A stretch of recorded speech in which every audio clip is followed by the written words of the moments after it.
I wanted to read a couple of poems that are not in the new book, Death of Music Journalism. So here's one that I wrote that's been inspired by reading a bunch of James Tate poems. I really love James Tate, and I hope his fans will forgive me for this. It's called James Tate and James Ellroy having David Cronenberg and David Lynch for dinner.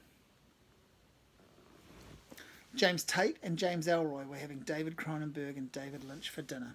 Tate wanted to eat parts of Lynch, so he begged Ellroy that they swap, at least a piece for a piece. But Ellroy wanted Lynch for himself. He was a big fan of the early work, and he also didn't want any more Twin Peaks reboots. He wasn't keen on the idea that his stomach ulcer would probably explode if he had very much of Cronenberg. James Tate decided it would be all right to just munch on through, despite the fact that parts of David Cronenberg were tough to chew.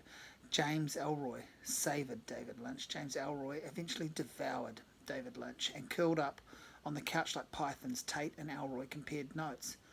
A little tough to digest, Cronenberg, thought Tate, but he didn't hate the experience. Lynch had been smooth, no trouble at all. Ellroy was elated, punch-drunk a tad, but he'd had his fill, more than, in fact.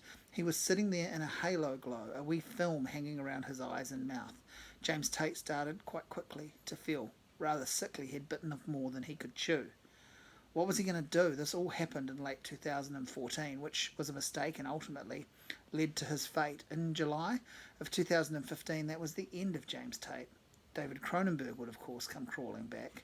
No hard feelings, only squishy new beginnings.